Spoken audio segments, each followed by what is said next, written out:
عليكم ورحمة الله تعالى وبركاته. قال الله تبارك وتعالى في سورة الجمعة بعد أعوذ بالله من الشيطان الرجيم بسم الله الرحمن الرحيم فإذا قتلت الصلاة فانتشروا في الأرض وابتغوا من فضل الله واذكروا الله كثيرا لعلكم تفلحون. Badingolo assalamu alaikum wa rahmatullahi ta'ala wa barakatuhu. Nga kontondiro sika nga di Gambia dingo bela membebe Gambia kono zafoy Ramadan Karim anim bi jumo menketa jumalungoti April karotil tansaba 2021 London sate o kono. Mbe kontondiro kere sikala mbadi la banko president la His Excellency Adama Barrow anala dimba be mbem fama kontonna menketa His Excellency the incoming president inshallah jalla wa ala menketa Alhaji Usainu Numukunda Daboti anala dimbal be be kontondiro kere sikala mbadi la mbamala Aji Mariam Seka Deputy Secretary General United Democratic Party anala dimbal be mbe aji yamundaw yabu kontonna memuna national president United Democratic Party anala dimbal be mbe aji sukaina ka fanan kontonna anala dimbal be mbe deputy president fanan kontonna menketa Alhaji Bajamba Bojang anim burfut ngol be mbe kondondiro sikalamba kere dikal sikalamba dila Council of Elders la Alpha Bala menketa Alhaji Sambu Kantete mba kontonna mba tentula mba jayla anala dimbal be me Gambia dingo be kontonna kabo boli banna fay naki koyna la fokata suki katon kan anembe kondondiro kere stala mba bondi la gamba dila Gambia dingo bela kabo boli banna fay na wulila ka tenten kana fo bara anin nyomi esew kumoto mba be kontonna assalamu alaikum wa natale doron pour ka itandal la ko letaro ngawole soto ya kinyanan abota United Democratic Party Soninkara chapter le bulu mbaden sarakulol men bebe United Democratic Party andum be diamu kan ila banta baleto wala mu Soninkara banta bati United Democratic Party e koytol UDP dingol men be United Democratic Party e be ye kan fayño kan ka jalay roke kuma kan me ya lonko si fatam fansi kan lemu me ya lonko a funtita video kono birim president Adama Barrow be meeting ke kan Gambian community member Sierra Leone e ko nyin kuma kan jaw sifalu me ya lonko atilenta mandin ko lella e ko me ya lonko me ya kuma kan fo wala mo ba hore kalogati même chairman NPP Sierra Leone chapter e ko ba ko hore kalogay nyin kuma kan même fo akuma kan nyin amang nyanna kabo muslimo da kono surtout aya fo president Adama Barrow le nyatinu la me ya lon ko president fon aya kuma kan moyle e ko nyin si fatam fansi kuma kan me ya lon ko abota NPP la supporta bale bulu we ji jarole ke banko mo la Cairo ning tenko ning badia choko membe Gambia dingulu dambal tema e ka ko iniyo ko ya bake e ko sarahule chapter United Democratic Party ilata nyina ko politiko anin sioluma nyosoto fenna e ko andon si fatam fanso womanke sarkulol la kuti womanke sarkulol la mankututi amanke sarkulolu mañati e ko sarkulolu men be United Democratic Party ilata nyina ko politique anin si fatam fanso mañota andum besita mbenga katakul ke nga jamfa si fatam fansola anen ka nyo doya ako nga tu kat nyo tumi waranka kuma kan kolongol fo nyoye me ya lonko ninga moita abe fatam fansole natila Gambia dingul damal tema katu dol fanansi wule nole yejo ando ni be jola foye sarhulul la to foje e ko woto wo kamala ibe kafuta nyoma ini la dimbal be ini badol be ka fo ko badi ya membe man kol ni sarhulul tema da fenta akuntunola akonyen try karbe sifulolu e tolu kita siolete siol men ya lonko e tolu futu tale andu la badi yalu dunda nyokono le ka bring e mumumu molla woto motina fintino la duniya kono membe o badi ya nying julo tala ka kuntu ako itolu sarakula community ye president baro call pour ay fintinan ay bantala ka nyin kuma kaw nyin condemn ka nyin kuma kaw nyin ka bay katu mome ya kuma kaw nyin fo amari bate president baro la parti lo kono National People's Party andung o parti o fasa lalem e ko UDP sonin kara chapter e ko lafta pour ka nyin wato ta ka Gambia ding lo remind waranka president baro hakilo bulandi ko ya tombong pour ka Gambia dingo bele saf andala do ku folo momenti wala mo ka Gambia dingo ke kilonti akana Gambia dingo fay nyokan ako femman soto me ya lon ko mosa keno men sa tinna ko kambe on sikeno Gambia kono na manke ka Gambia dingo ke ko dindi si fatam fanso la ka itandi la ko si fatam fanso amem fen amam bete a Gambia kono e ko bari Brem president baro nata palaso nyinto e ko ate tarta fan afam bisindi la waranka fan hawjindi ka siolu dammalu bondi nyoto ka sidol kumandi naboto ta sidol kumandi comme kunu nadia moto nga fo nyamen dro nyin sarakule organisation fana wala fo e ko president baro e fanani wala suta amon kutoto e ko president baro ka fan sutiandi siolella nabe sidol kono aya fanke ko amul siolati natata sidol kono aya fanke amul siolati baro siolu damal katara nyo kajafika ate nyatili ngolale ate president Adama Barrow abuka kuma foje waranka kundu nyato ka itandi lako ate mu Gambia be la president andong akafa dala nyamen aka bara wala nyama e ko mawo man kutoje president Barrow la e ko nyin kamolu tala ke bondi nyokoto anen ke mara e ko tactique sifal men yalon ko kake wol man nyana kala fenti me yalon ko president Barrow nyante nyun na ka kala jorante e ko sifate tamano la Gambia kato Gambia yesiodo siwo sije ay badi soto nyin sido kono le surtout sarkulol ni mandin kol tema e ko to UDP sonin kara e be kumandro kala president Barrow la ka fa e ko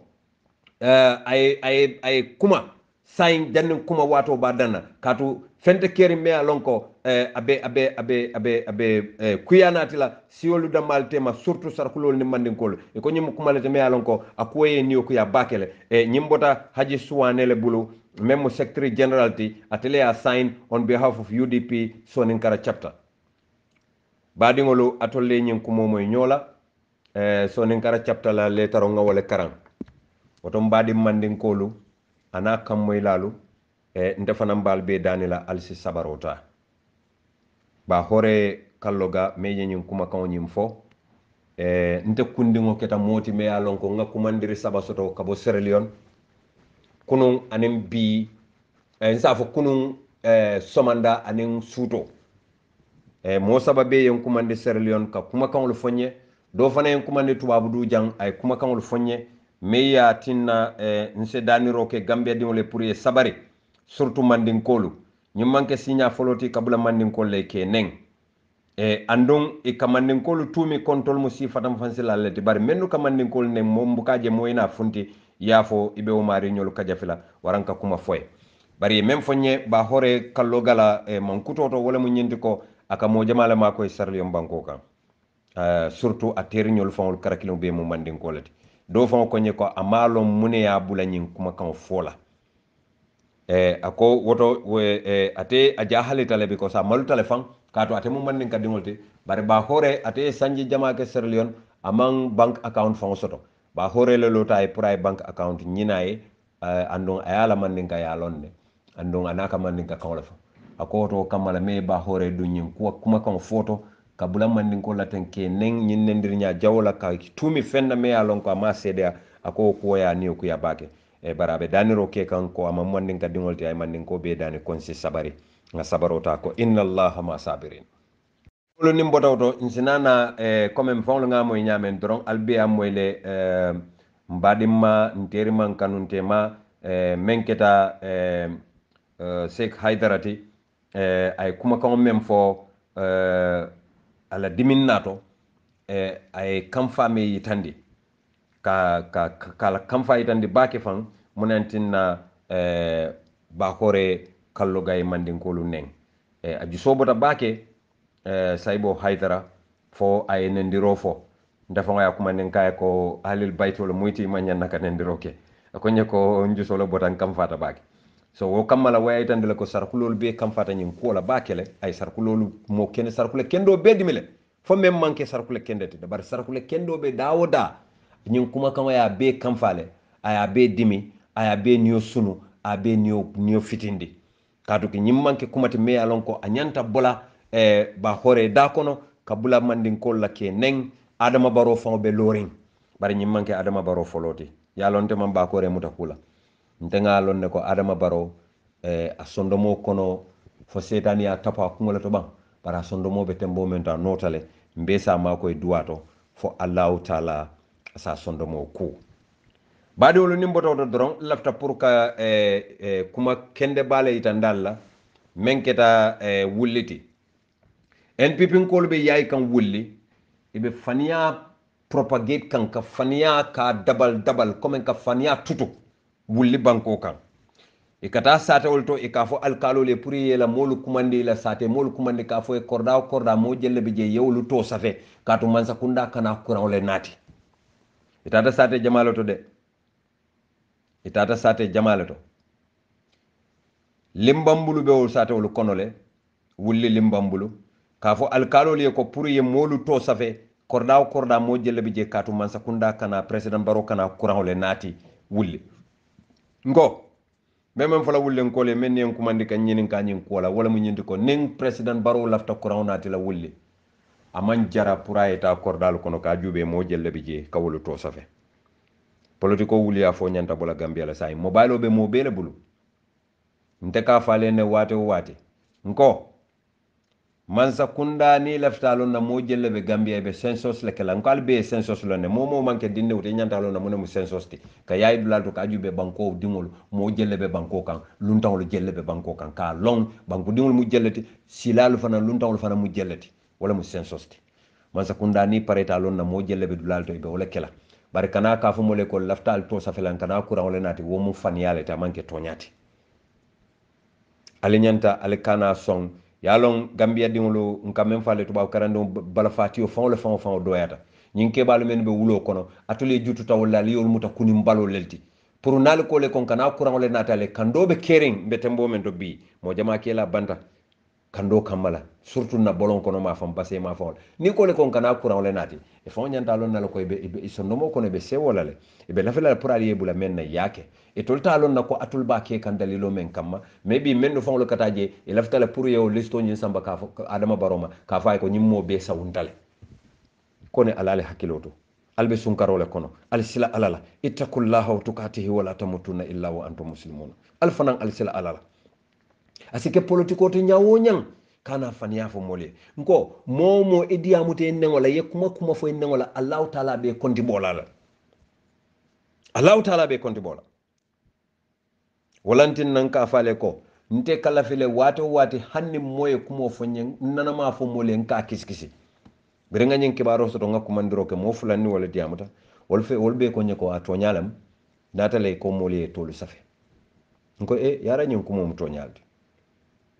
bari lafta me yitandi la gambe diŋol la wala mu ñinti ko nga moy seko la sek kemo sedika al hekatu de abanti sosi sek kemo sedikan alama man satalla la londo yirwa nka la may baki nga moy yalon jaran ko le ferata ñomin ko sek kemo sedikan yusufa sonko ñomin ko lawo tole ba ay sekke mo sedi kan kumandi akoya makoyi ka faye fo musu ko haram tal faman haram bar sekke mo sedi kan la kacha kono ay yusufa kawandi afon malong amalo sekke mo fon ka même fon fate fon ko de malo ko yusufa karanda asike no karanda bay rente kay woma anabe kar hinda man karam ndema fendelon tam kum fingol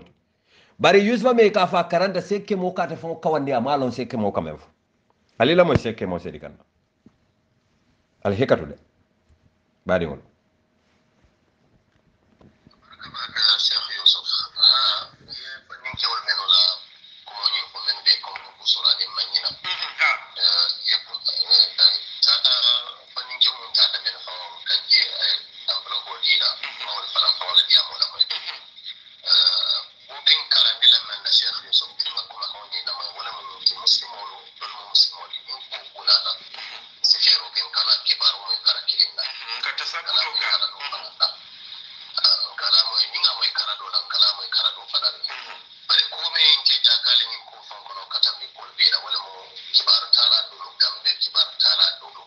walla kibar tanya ite ga kallate malo koy man kibar tanya ma karan ne ba ya faya ko mo nyama ba ko ya karan ne ba ba kasiro bula aman ke beti de kibar tana si hakka tunya ni ko la de ko men je ko nyama ben si so ko no buka ma ko ta fale je ko afo ala yimbe da won nyama de at ma nyanta fale lafta men ko la ko len men kala mo kibaro to wala mo ni adama de mo jaka kibaro la funki mo mo ko kulam de ni ko mo moy janni de bida sabela ka tinjindi enya de men fono kira wala mo ida ko men na verification amre ko karane ka ko men na acha ko ko ya ko na ko sabelo ke men la foto ita yi wal famu ni ka ni de moy ni ne fota dal ma fa de la ro nyama le ba fa de la ro nyama خلاص كومو باد sekke mo jaran ko be nyomin ko karandila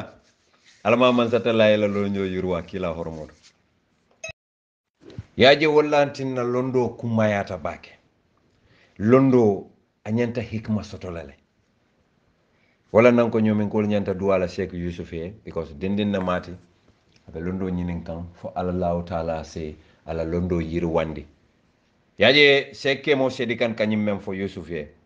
Yusuf fangomu ate fangomu culprit leti wo ma nyato ka kuma kan moy ima kisi yeta si YouTube oto wara yeta si Facebook oto ke da bon ibe molu ka jafila iman sila alala ite alqur'ano karang ite alqur'ano lon katambi mdolla iman sila alala andu yalo na alqur'ano imune fo iman kumo men sedea ikoy kawo kuma kan nyin ika molu ka jafi ko ite ni wo mari mandia seke mo ya fanya ko hanna ya tare ni man tare diaring nyanta fero be kelale kumo nyin kisi muslima ya mar walla ye keso soto janni minasi la ibafola ila moy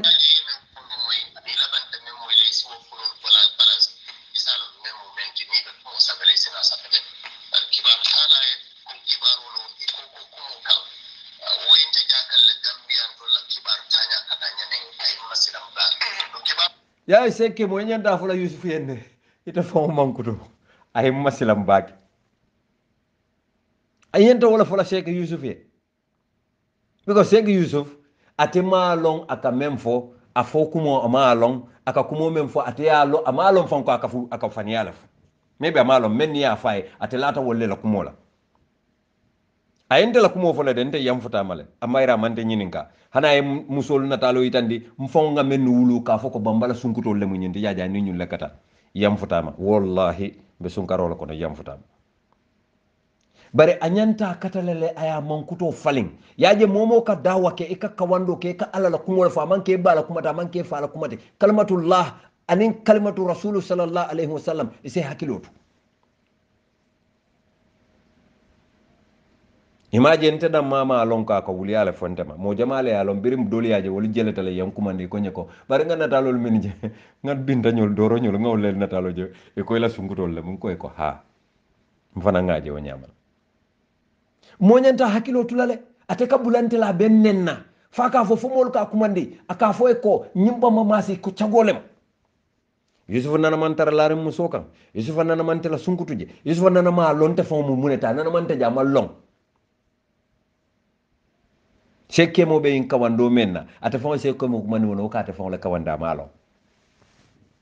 mfon ye ndingu me wulu mamira nchaka ya tanyawnya ni wasilla mawo mira de e ko molu ka kele barakante jahalle ngamira nyim bankum be warle nyame cago men be bankum kam men ya lon ko ni tate ye jo hani 25 pound ini si kafuno he mamira mbela fela ndingo illa asi nyi nyanya mamira foni nyamata de andu maw dane alabulo barate ente tunu walla kanna talo funtindi ka itandi duniyar jama rahmanol aka foy musol fele foy ponkaliata nyakoto bang foy nyata nyakoto bang dalafta ina ngaso musukelen bari mfawle wulu ndim musol lem wallahi billahi alazim ndim musol lem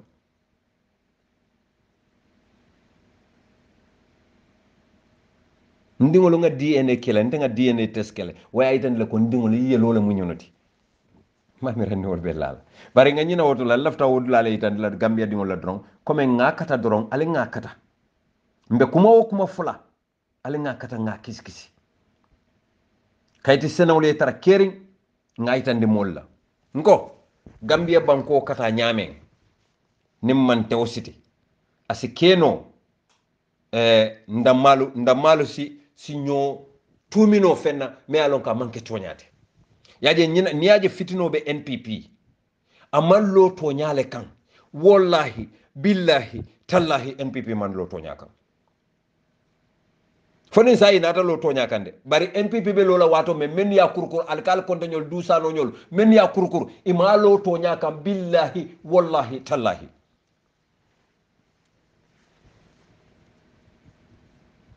ndebu ka kangola koto Adama Barola ma kongo nyama pour ka kangola la itolle ya dunga to bari ya jamfandi UDP le yani UDP dingo be kuyandi alkal kondela ya fonte akonye ko momo mantara Adama Barola ka foko no mbewo be baylal akonye ba jela ko atol be be palaso sotla nka wallahi billahi mbe sun karol ko natala fanya ata hanyila sosola alkal fam bu ka hanyila nta sosola fam ata hanyila wala wato do bunka bala fa yenne because alkali lafta like misil moti ala yalon kilalom alkal man ke misil meti bari lafta like misil mo ngaw ngani ay ne ngaw kanu ay awluta misil me ala kono lafta lay muru misil me kono bara fanam fi sata dolti la wol mo misil me kafiro len wol mustaghfirullah wol mo misil me nafiko lelti wol ka misil me ala ko wol barale bari ka menke wala ka jawya misil me ate wallahi man kamalela Gambia lenga hakilotul atol kalbe jikrim menula menu be nakirin Adama Barola nauzu billahi subuhum alama alayen tanka Adama itambe Gambia nyato wol babala alama alayen tanka o makila hormoto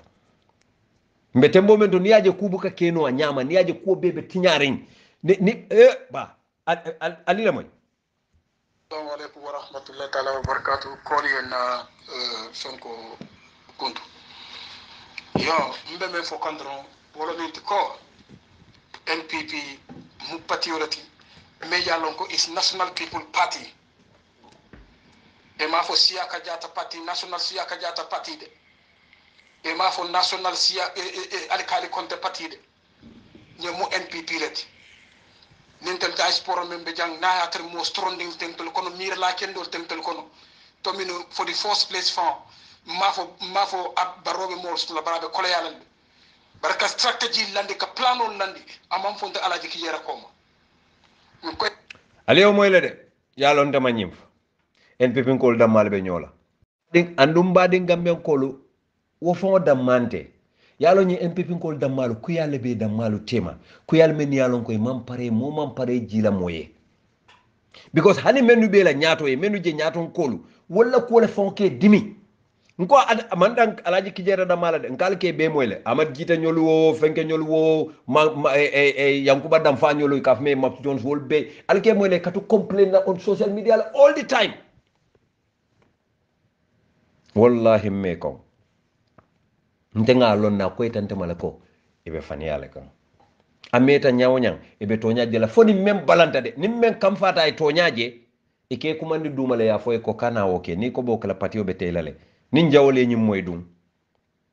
isaje waye dey ni be domande ndi la menna ya di wala mem man so ye fendi ala wotarta je fi sabilillah wala katara je fi sabilillah nga belon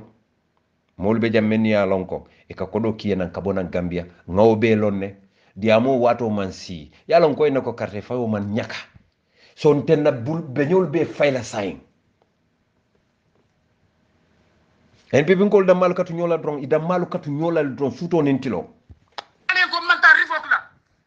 ndari ndambolu ngoy ko manta revoke la sinya de la tele ben ko mande ka state house from state house te ja ita Siyaka Jata ita bande ko mande jang nabu ko lay na suwa ko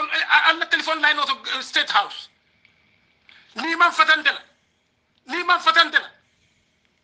ndani man tar kukirinde nte baro noma baro koribante bla baro noma albal la peti albal la mitino kala ja ala la mitino ke ali fata alaji ki yeram nte be nori le president noma andum be la noma la signabli million keme ngal man sianta ti impati yokon ngal be kanyanta impati yokon tek to tek ali yal siglo da men be siglo la jel ha Allahu akbar alanga dua NPP yalla me duale munala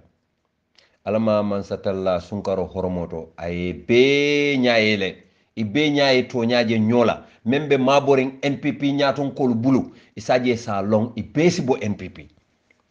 ngale ne yalla ndekatu la fala ne mo kendol be NPP le mo kendol be jere yalla mo kendo fanan ka filile aka filile no Seydina Omar me ya lon ko atele mo Sayfullah al Farouk kila fon la jamu wala Seydina Omar benun kafirol le kono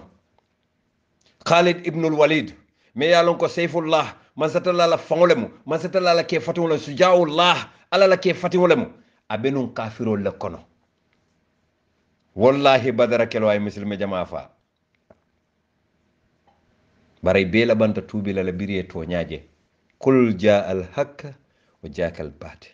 innal bata kana jahuka yaje nte men sewore mbakele bi kato molo kela pasolo jo e ka alfal men walin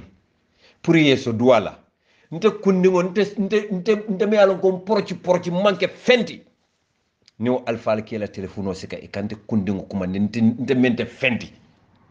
kan kumande bamba maslem ban ha kadimu rasulu ha ntelam jumalam afo mina ngadwe afo amina ngadwe ye duwa kenye ba hani wadda ma kanyanta wallahi atol alfala ala baraka alla kole kante wakilindi fo bi bayrin akoyta alma atole kunun jele ale kunun koje ale bije ndaga kunun nimbi da malaje wata tolle se kunun ko fo non te natol kante kumande alkala telefono sa alkansi kumande alkaduante kundi moye he wo kan se wala ñine kante sawarendi ñine kante hañindi ñine kante diamundi ñine kati nan kanna nafulo dundi Gambia kunna pour nga toña kisi si nga keso soto isa jemme men fola Gambia de wala sinin samantan ko jimela serun ko nyolto yaya jamme ba marlo la wato menna nga kuma kawlo men fo bi alka wala moy TRRC alamam faniyandi alamam wuliyandi alamam malundi jallan wa ala mba tentula mba jayila adu uka ya ilahi ya rafi ya samai afas alayya dini min fitnatil ahwai afas abi ummi wa min asrika ya rabbu rabbana ya rahmanu rahim ya malik yawmiddin ya jallan wa ala wallahi nka tentule ndeka ala tentule nga tentu fonga kumbo hake nden kam fan jubele ñin suna kantala ñin bindela ñin doba ñin fentan dingo ñin me manke fenti Gambia alfa mo kala fol men yalon ko ni findita palansoro le ka wanke kunto tabulo le ka kuma talibo le ka suku wala talibo le ka bayto la tasabba ta fiya ka ke finja wala ke finja fofo suma ya yemuta wol ke la telefono sikay kante seulement dingo kumande ndeme nyante tol kumande la wallahi nka sewo baake nimbe sirim fande nka sewo fom kalon kon sewo tal alame la duwa falen nan ko moy kayro la kila hormoto hanne manke fenti bara alama ila duwa e bon ko mo kanko sama jio ka bombanko ka nyame kila hormoto because wolo akoy tante malako wolo mo awliya wulati wolo mo altallala woli yolde wolo sutiyata alala bakile katambindela min ya lonko wa min al-layla fala tajbihi nafila men yalon ko suto ikela hajo beke nafilolati ka kumbo man satallay fo singole yiti wallahi inte faniya fasala hani materia jenni motema ma badiya jenni motema ma fene jenni motema ndabe lola hakka bil hak to nyanin to nyaado rombe lola wala kam nen Allah taala en so jati kende yala nka dani menna mbetara lorin to nyala kam fo jannim ni ji la bango be kela bayrin sidna aliou karamallahu hojiha ako hadama de niyo kam dara montoro tik faylo kat badin gambian kolu mbadin sonin kara jula kundan kolu ngal konto diamol be siarende andum be jamale plela bi ali la moy sanyi mune mu la tageto ti sanyi turun kante alay manca kana kan muta ntebe pareli wala le kato tonya fasala ni dunia kono bi sako mo findu ni ko be lola to nyale kan ku fula le mode yeke modi me yalan ko ati darajo soto la walla ila banka sola walla ye fa juna bari ni mendu be nyonna minni ko ntele kata sababu de kela jongol kanandi bulu ntele kata sababu de kela jongol londi nyaato e nyaatilu ngoto ilo tay nya e ko ntele be sabu e ko baro e femfen ke telele ila tamena ya be soto le bari ku kele ole da sa wala mun de kamancha muta ka mabo e ko kante muta kamabo e ko le tuta ila kontano da do sai ay men ke o kanya da o e kontale bari men to da sai wala mun kante muta kamabo na inte sorondoron o de la kontano muta da ngolo ibe yera kan right now ibenta yera kan ne pour mbe mustakila an demande ibe na muta la janyambe ninte muta da luwolu nte ngalon ko manzana lo tam wono ma fa ni ma hakilo tu na kam fate kamalo tay noma ala le o sembo diala ala bango fa e muta do bari ninte muta da luwolu gambia ko jang gambia di wolu ibe men no mala be yero men na kan yera pour kan muta ninte muta da luwolu gambia di wolu o manya na tel tu la sila de o may tan ko sara ko le muta de o may tan e man ko le muta de o may tan e bambara le muta de ye gambia la muslim di ngole muta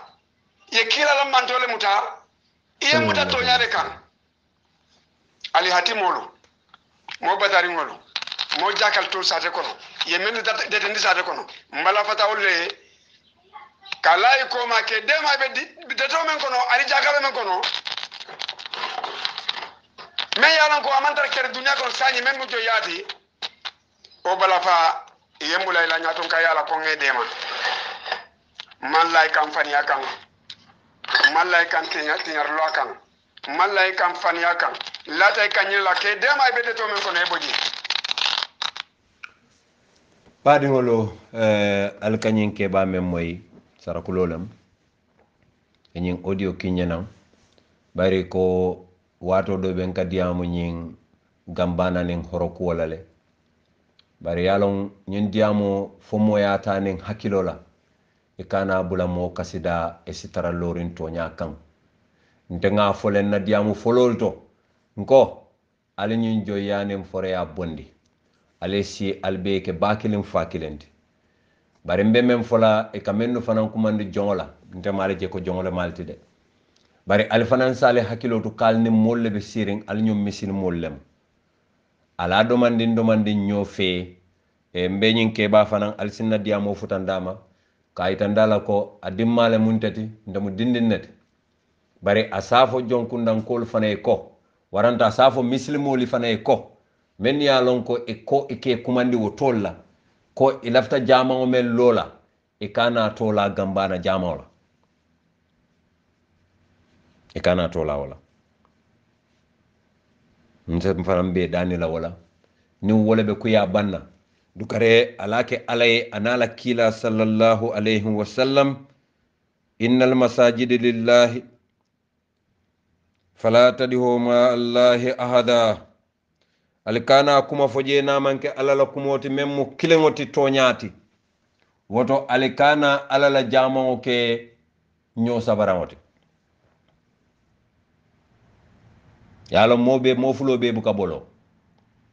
bari itesi bolo no doma na meta ifane landa tambo ke yela bolo te bula fane bolo ma o fana be ka soto no hadama ya kono woto alinga nyin kuota badi yala kontolle wuluta atolle ka kankilingo fo nali diamuta albe ba moylale ali kurwo sang aleta alkaloliya alniesi aliya badi ya fo ka fo ko nyinde nsitara non na sanaw yallale bare alin fananga nyim bondi moliya bondi de ntenga mira anyanta kelo wala nyama ning aliya ke forsoto woka ko kuyala kono ndemal la fi kuyala gambia delafta gambia be ke kilomote delafta mol be ke ba kilim fa kilenti wallahi la azim gambia mo banko dima balati wallahi la azim gambia mo lonna bankolati wallahi la azim gambia mo dankene ya bankolati gambia fentan lo be je bari dankene ata ala la bake oto alinga ke kilomote ngam blodu nyobulu nganna badi yalu tamandi nko bari bun kolu wulitale nata diyamalu dammalu tema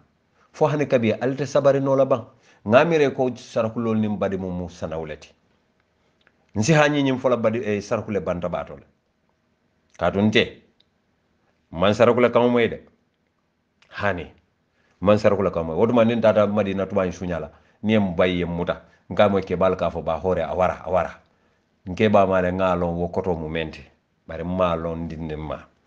wala nan kom man sarakule kam moy bare nsi mem fo no mamoli wala mu nyinti ko ale fana ye bonyin kuol to sain mol botatole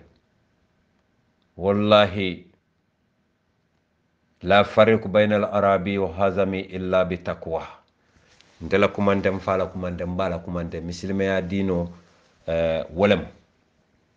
woto alim benga ke kilingoti innamal mu'minuna ikwa wadamma ay wadamma fa wadamma kanyan telefon innamal mu'minuna ikwa be mu'minolti momo ka fa la ilaha illa allah muhammadur rasulullah mu'minola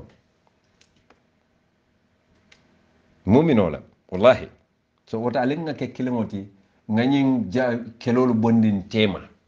dukare aldiyamu dinnule benga ke bakelin fakelenti mo be mbaye kumandi mo be ma be je nga subol domo nga tantanglu kosi nga ma nyal ke nga na adol ke nga yitandi nanyim modol la ko atolle mu ñunuti ñun don la mu ñunuti atolle mun na futu sitilalti atolle mun na kuru talalalti atolle mun na alsake no wonyamala dina iye mo kumandi jonla jonku alwo bondi ni afo dole ka fayna wote kering tol ngaw bola juna bari hani de memba kono wala ya lon katam bintela so woto na ko be kering nenta so sola ali sabari to kare ngal dani nte nyum kumo ka jala ko tenke bari nyim ko lati me yalon ka sensitive ta bakele fo mo etani hakilo la bari mo kanta nin jusola yo badi gambian ko lu nimbota o kono mina men kono wala mo gambiati wallahi na banko be dinka bale kono gambia be dinka bale kono alila moy so that suma pangi ni te dafe dañ ko move mu ngi ni te dafe legi fi la te dafe la suma pa te da mu ngi ni te dafe legi dama war why I'm doing this video is I'm just waro ida gis nga do fi rubbish ma fi fekk is just too much yeb mbot la ñema ñuma ikati limo fi ñema ñuma ko ikati sorry baba sorry yeb mbot la fi la badi ngolo e kanna banjun lopitani bale ñina itandi teng Edward Francis Small lopitano muso ya fama landi je nyepetol he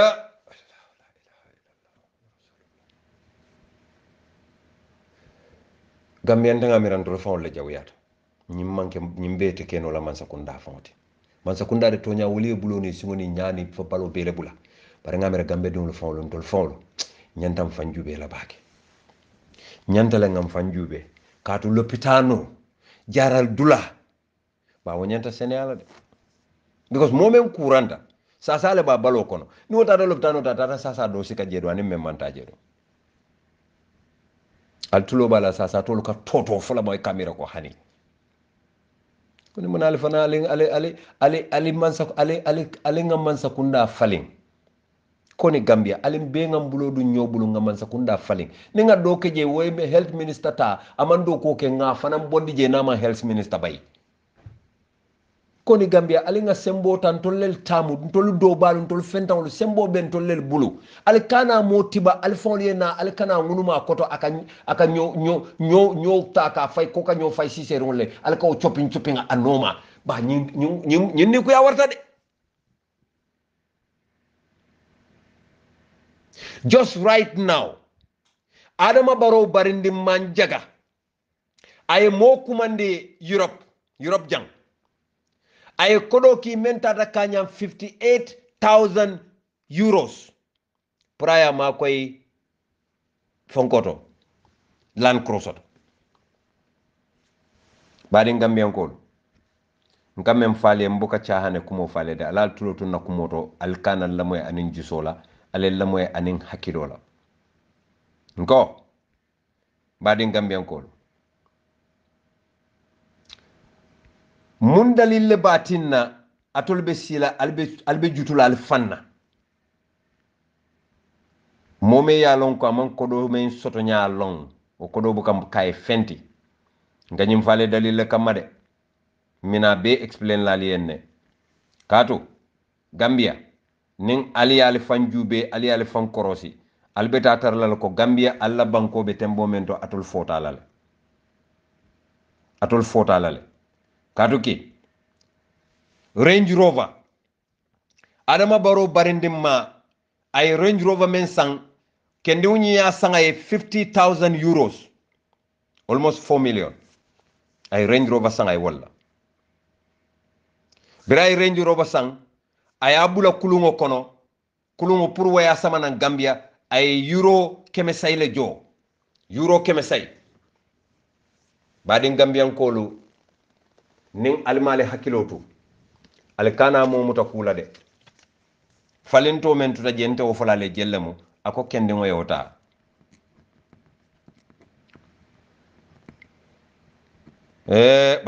ba munan ntolu munan takita jumalla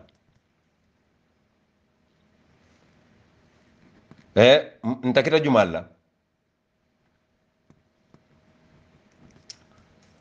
je 2,500,000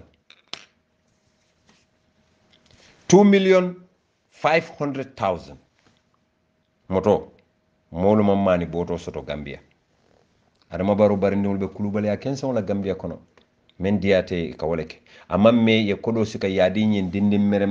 wala nga kumo fale na kunu den na kacha kono de nko ye kodo bondi banki ya sika yadi nyin dindi mere wala e pred karo tilimuan anin say nga kibaro soto ka foko Minister of Finance Mambure Njai anin Trade Minister menketa bayil Mambure Njai anin Governor of Central Bank anin Mega Bank la Managing Director ye kodo bondi Mega Bank mentata kanyan $3 million ya bondi Mega Bank ya di Adama Barrow barindi wala njaga sane puraye business o ke kamano odana njaga tata muneke ate nyung 50,000 euros la le kaka moto kutole sang Range Rover koni badi Gambian kolo ala fo njaga eko a barimma bamba mas wala kanyen kumof ala ta fulante be faniyal hani Adama fa ta fulante be faniyal bari yalon ne ko bamba mas buka kuma fo anti anidi yala ndamam fen kon jagayde laftale hana sike no Gambia president nin ala ya ni bola kati no problem nabe tilin na katamba abarinna no problem Gambia di wala mari ko Gambia di munti nyame bari badi Gambian kolu dindi mere e wili tang lulu ni say sika ka ki euro kodore amanke dal soti ka ki tubabu du koy yate ma koy kam Range Rover le sang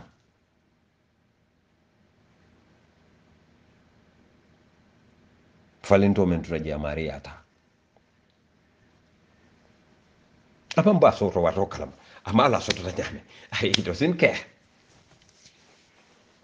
annun kaje bi men ya lon ko wolle NPP lo wol ka sadada nanu bay ka bora no male ke fokala deni ko muta Allahu akbar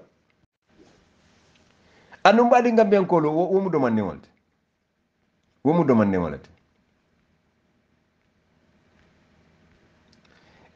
ning al hakilo bakan tilimbali ya membe Adama Barrow la man sakunda ko na asembo warta baki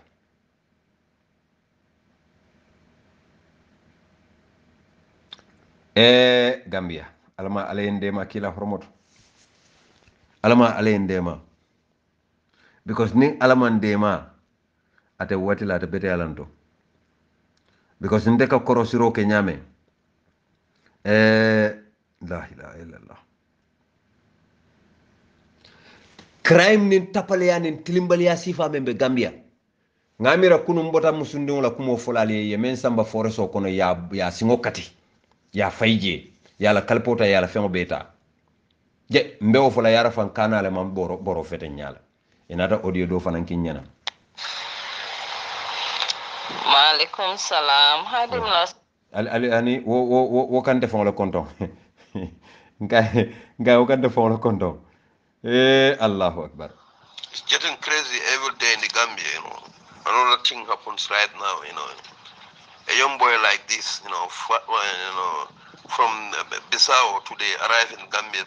take Sliti, Mandinaba Highway Road, book a taxi, you know, to airport to take his flight, you know, to Qatar. And the taxi driver drove him through the back way. Eventually, Bagway through Mandela Ring Bagway Road. Then divert the way again back to Brikama Quarry. You understand, where he has a link with other people. The boy is having an amount of almost 450,000 Gambian dollars with him flying to Qatar. Then it's where they kidnap him, beat him on the road, until a dead point, starve him, take his money with his passport. Gambia is no more safe, so let's everybody be careful of taxi drivers nowadays, right? Badi wala nyinka men foto babu kanto wala mo kendi wala bota nan Guinea Bissau anata ning Mandina Bala ay taxi ta Mandina Ba wonata samana ning ban koma silola ka samana fo Mandina ren kuarel to kamolu kumande aterolu anyom bandiolu ke kumandi yeta biti ay kuare to ya bute je ya somurola ala kodo men babulu alafta pour ka flight ta Gambia le ka bla pleno la Gambia kata arabu banko kan ya bute ya la kodo ta mentara kanyan dala civil kemenane dala civil talulu koni Gambia he Gambia ntolu be fenna kono de mammen kalan long bari badi Gambian kolu mbe okumo sakila le domanding mbe ngata sekumbalo wulu sekumbalo ay kuma kan mem fo ka itandi molla ko immigration do kula me ka fay Aissatou Cissé anem do fana ka fay ko Umi Kamara ako mansakundate fenkela walla katu itoliya jele ko wolbe la do ko walla alila moy sekumbalo la. Assalamu alaikum, Honorable Seumbalo Forum. Man Honorable Seumbalo moo leen ñëwal fii tey si bési alxamis bi pour waxtaan ak yéen. Dégg naa seen concern si nit ñu bari wax neen te dégg naa ñeneen ñi nga xam ne sax wax neen up to the extent ne ñoom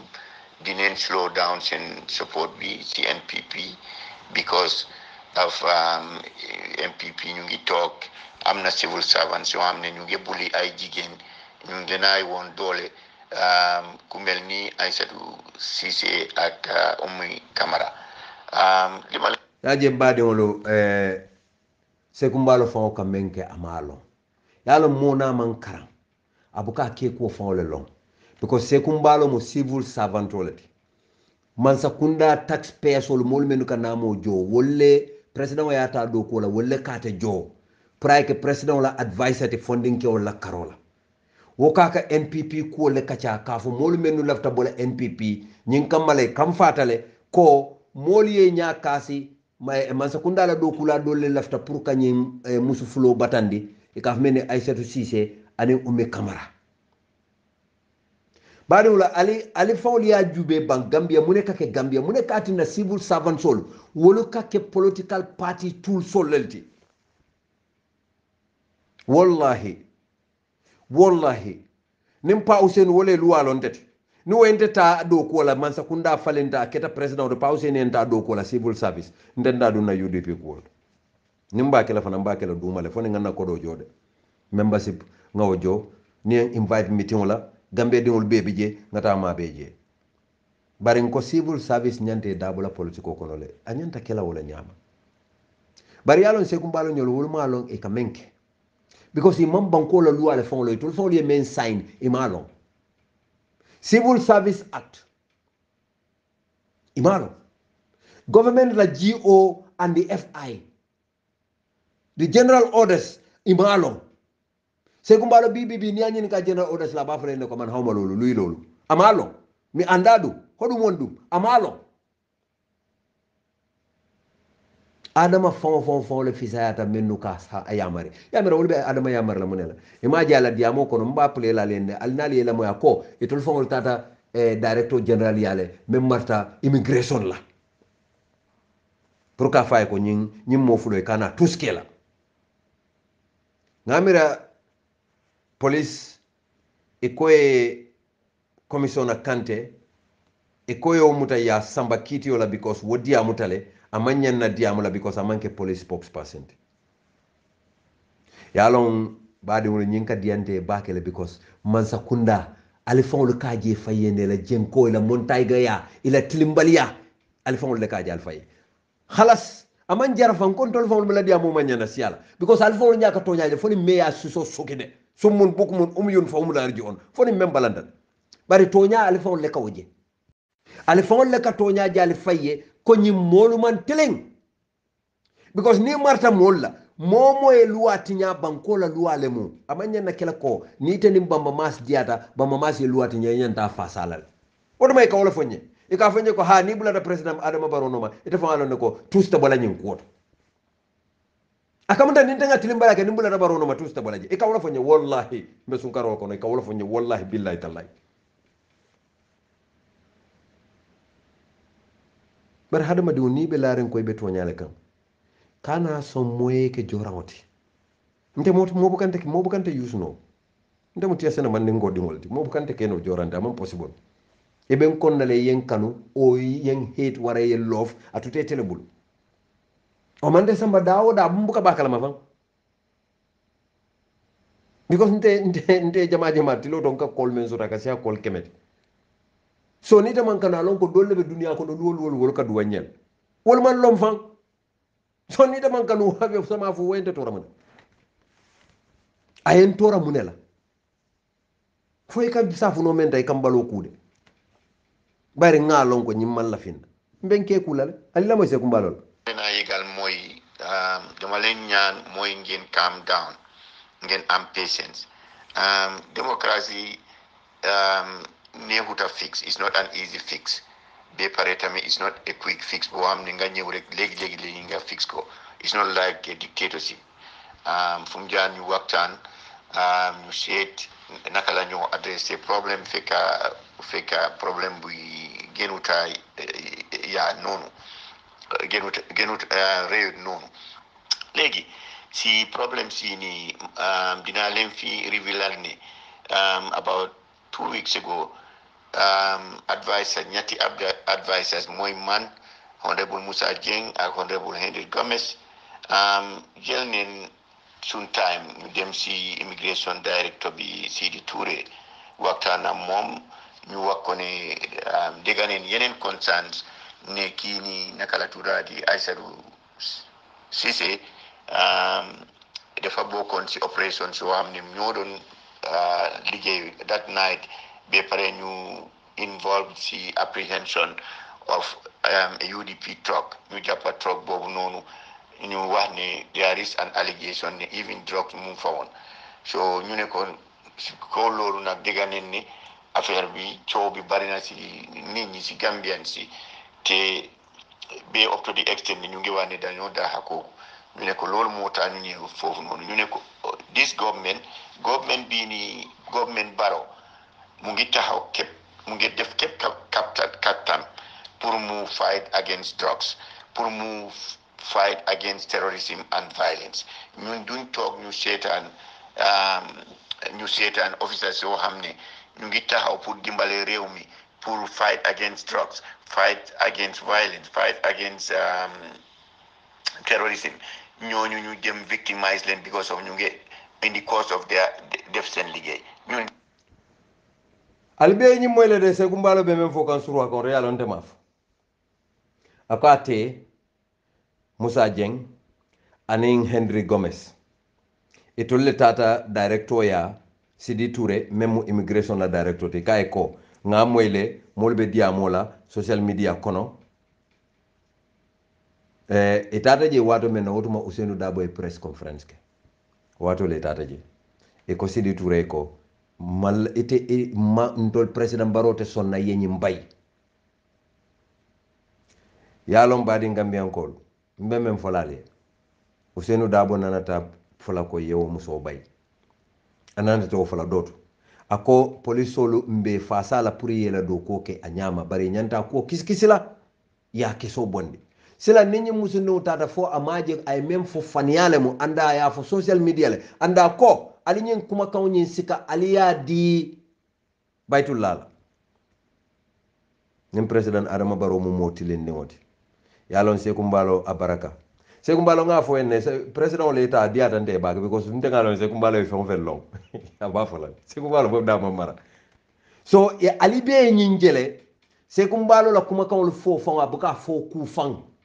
because I left ala choose la very carefully me ngamira be karawon la maybe I'm sure abe protocol karankane protocol katama nyame abe hakilo tu kam bake akana kuma fo be alon ko mo sapik bari Seku Mbalo kamendu ko mande ko le sindal yala albe alon Henry Gomez woka diamu nyame maybe abe tawd la to wato menna ndero nafrena habu le fama la be kala nyame ñu ñoo bañ ñu ñoo defli ñu ñoo lifin ba jéggi fer abetara diamu ko wala ñamal just rudely like that because Henry Gomez man diamu ku long ka diamu ku ama wolong he's a very nice man but adiamu ñala woti na diamu da droy kalo ne ko ñimbe kam faare ne bu kala ka kam fa mu ne la bari Gambia ñine be caring Gambian kolu Seku Mbalo ya itan dali belal ko itata immigration director threaten le because ni wonte presidential advisor kamune nyini immigration la office for immigration wolte la office do ko keno la bank in a free fair democratic manner why executive influence badi ngamen ko la tulo tundo de munanna executive be interfere la in the affairs of the running of the immigration department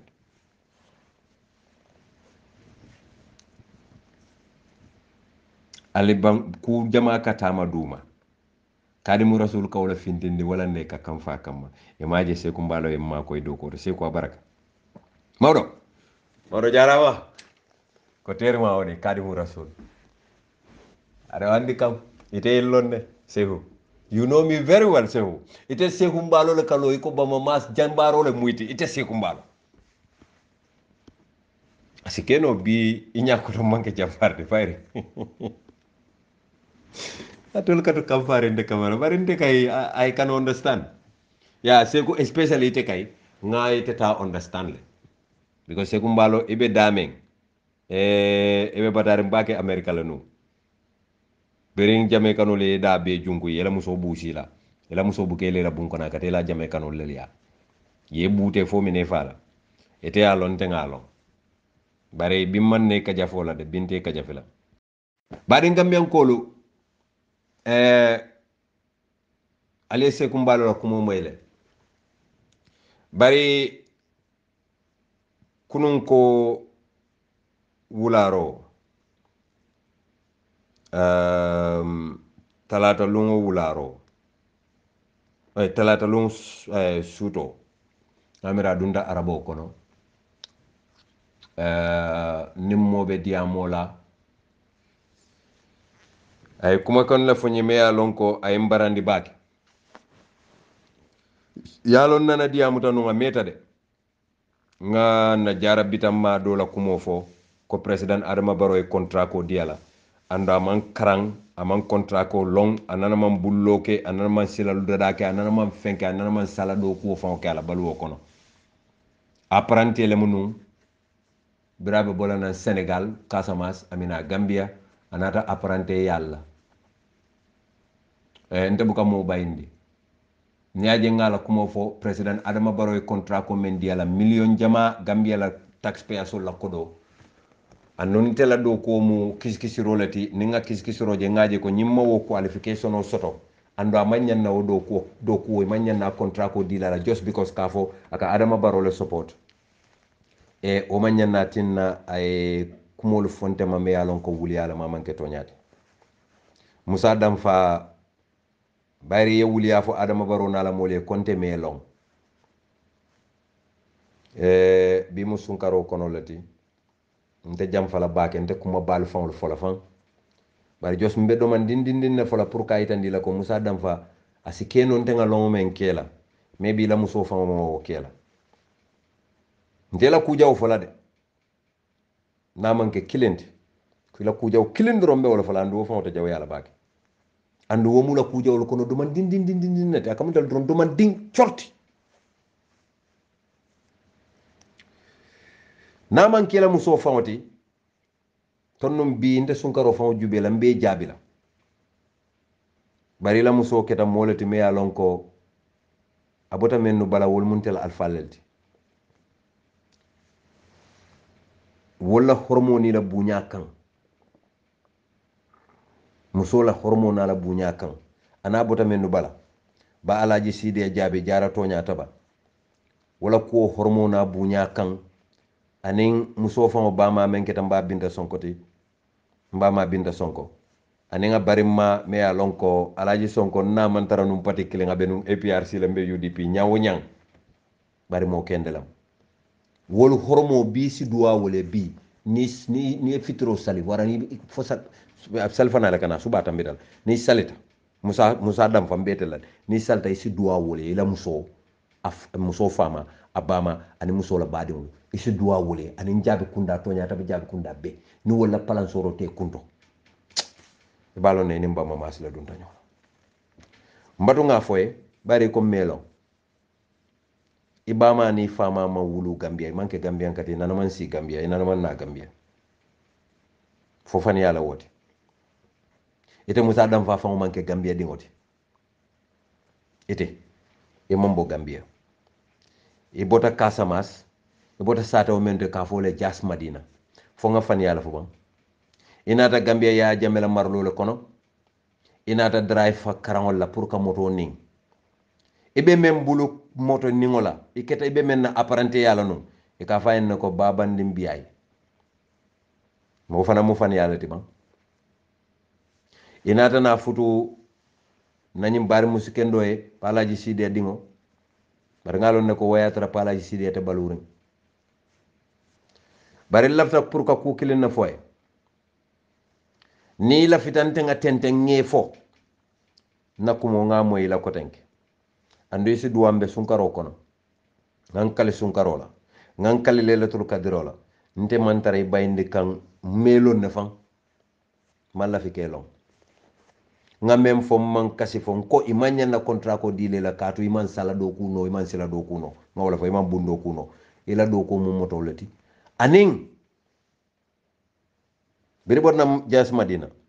inata jam e moto ni ngoke foyano fo mano malo bari inata na laba menna wala mo ko kodi yela mandoke e ka kodi yela mandole ke la korda me ya santale ndi ya sanwo kodol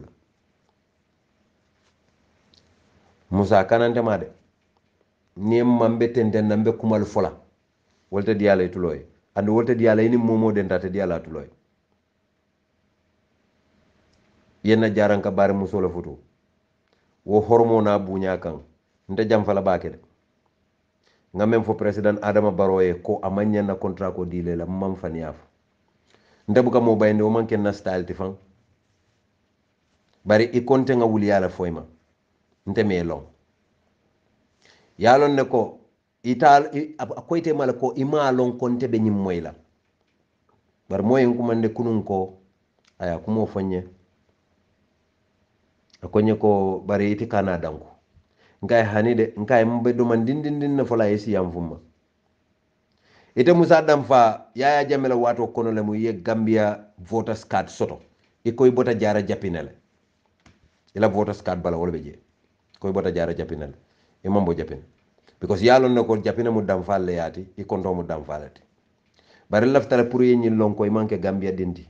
e mambo Gambia ka foy futu tan to la jara to nyata banko e wo famu meke Gambianti because e man naturalize yalon nimmo be la suturo kono kane fam bondi fam la suturo kono al kana so wala banko mo la kodo ye wala dila nta mo banko dingolati Gambia lansari wala muntet nga nyanto soto pour kafo walla fi nganto moy la ko teke wallahi billahi alazim ngankal alala me sam fata worowlo dani banku fata worowlo ni nganto moy la ko teke mbe kumal fole la ko jara tonya taba jabe kunda ibe hanni ma moto so be tamale singole ibite dingo kamme bulo kono hanna balantala ka manta iba kuruntule ba sitele ba fayla moto kono iba bondi le bul kana fo ma foyde bedan ne wol to mbar musola ko bala mbar musola ko buñana hormo o dammalam badi gambian kolu nga falen ne tapale ya sembo warta gambia bake nga video me yalon ka metale yo andon kunu nga audio men fanam play men ketam baring Ibrahima Silla la kuwati o audio metale yara fan yara o kolale mum barin nata la nyin daji ko lu bondi kabula Adama Barrow noma kabo UDP he Allahu akbar innal insana li rabbih lakanud wa innahu ala dhalika lasahid wa innahu li hubbil khairul lasadid yenyin kuma kende bal be fo mbari e ko biri fama bata fata nde mama bira fata yalo mba na te ka badim fasa ke baki abukala fe ngela ko mof bayra ko ate ba mu sila kundal ma te badi mun muso la fasa ro sembo warta ari na fa yam fo ma fo nga ñunu fo de je ete ñun kuma kende bal be fo ko baba Ousainou birita be exile ifama banda imamma bera bade to ndesan nyinke balu ñu lel tate kuol be kata ito yala itata ma be baba la bade to mama la bade to ifama la bade to ite ko yol le jamfa ka kafo adama jamfa baro mari ma ke ku fereng bari alla man sakunda jube do bari din mere wala ka suñaro ke Gambia wallahi olma naka nga tuda ki mo awen naka ekatil sa boppa bi nga wax ak man nga tuda Isa naka Isa Dia nonu nga tuda fo joge ekatil sa boppa bi nga xol ma taxawal nga xol ma di bakuna aban bor si banker Geekunda kan moy borom kër bi Geekunda suma mom naka la tuda Lamine Gueye non la tuda léegi yow lan nga def si woon fii si ñeneenti waxtu bi si fajar bi kii la ci jago moom moo ko ñu ñëw fii nii ngeen ñëw def lan pour ñu ñëw ñu sàcca mu ne pour ngeen ñëw ngeen sàcca waaw léegi bu mu la waxee loolu après mu ibi bunta bi waaw mu dégg koto baa ngi ñëw rek moom mu daw waaw naka la mu dégg koto baa ngi ñëw mu daw waaw léegi moom moo ubbi binta mu dégg koto baa ngi ñëw moom mu daw léegi yow naka nga duggee si biir néeg bi man xam ne moom sa koto baa ngi ñëw so yow da moom dafa ubbi bunta bi rek yow nga dugga waaw yow bi nga duggee lan nga def man ma dugga rek ma taxaw fii rek koto bi ñëw mu ne ñu dem leen leen sama ko waaw mu jël jaasi mu ko so léegi mu ngi mel ni yow fekkuñ dara sa loxo sàcculoo dara jëluloo dara gaaj man no gaaj jëluñ dara sama loxo déedéet li ma wax yow lan nga jël si biir néeg bi si biir néeg bi jël ma fi dara jëloo fi dara téléphone bi si loxo kan lañ ko fekka déedéet du yow sa téléphone yi borom néeg bi téléphone borom néeg téléphone yi borom néeg bi téléphone baa ngi nii si yow lañ ko jëlee ndax du si yow lañ ko jëlee moom laa ko jëlee waxal dëgga si man la ko jëlee si yow lañ ko jëlee so yow bi nga duggee si biir néeg bi jot ngaa ekkati téléphone bi pour jël ko te jël nga téléphone bi bi nga jëlee téléphone ba pare expliqué daal xool ma moo jëlee téléphone ba pare après maa ngi génn photo bi mu ñëw waaw mu téye la fekk yaa ngi amee lan si sa yaram lan nga amee woon si sa loxo yi ñaata siso ñaari siso yooyu ngeen dee àndal pour lan la ñaari siso yooyu benn bi siso kii ma ko moom ci njago waaw ñaari siso yooyu ngeen dee àndal pour lan la lu tax ngeen dee àndaal siso ñeneenti waxtu si fajar bi loole naa àndee ñaari siso pour def lan allahu akbar mbalati yo borta baake ñin dinde mo dinde mbalati mamira ñe sanji mo fa soto fa mamira ay sanji tannen sayo fa soto ko din to la bankon kata min tole falmalon ko ñin ñanta wulula bele de wonna dindi mere ñaari fajar si suba woliye ñun e ko kata yayle ibita yayla molla kordale kono kam molla fewol suuña suuto nde nur fati adat ntewo nden tete hañi law hani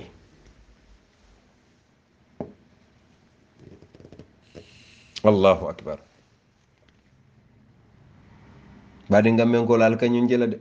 ndol nga ñaatile ñine la ngam fanje ñine kono se kumbalo kalo aka fo gambe diwle ko development o ni ñin crime so le kana